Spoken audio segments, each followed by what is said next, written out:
A resounding victory over Chelsea has opened up hopes of catching Mikel Arteta's side at the top of the league. Winning the Premier League without being top of the table is essentially Pep Guardiola's trademark. He's done it countless times, and we've seen it in recent years. With a 6-point gap with a game in hand, plus City's meeting Arsenal at the Etihad next week, the chance to overtake remains, though it won't be easy. Arsenal fans certainly don't need reminding of the 2022 or 2023 seasons. City were 8 points behind until last April, when Arsenal led the league for 248 days but still didn't win anything. They eventually set an unwanted record for the most days at the top of the table without lifting a trophy.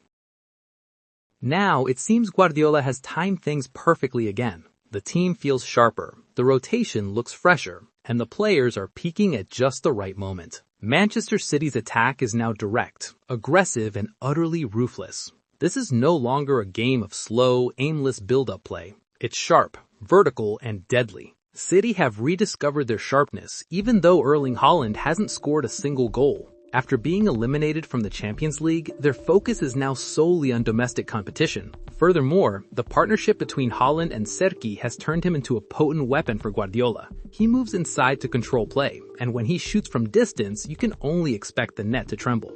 Then talk about Serki, and I think City fans have already forgotten about KDB's departure. Honestly, he's arguably the best new player in the Premier League this season. His level of play is extraordinary, and what he needs now is consistency. His brilliant assists and devastating long-range shots are just a small part of the show.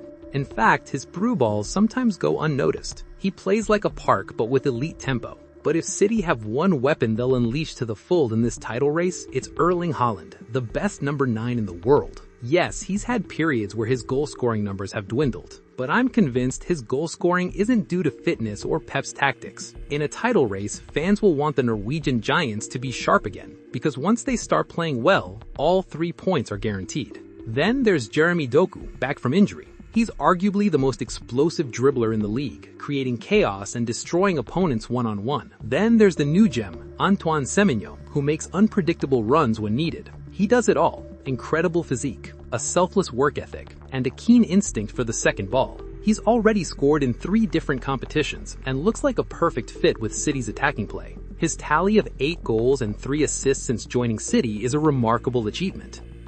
His arrival has been impactful and sensational, and the scariest part? They're managed by Pep Guardiola, a man whose DNA is a winner. He has methodically built this season to reach his current peak.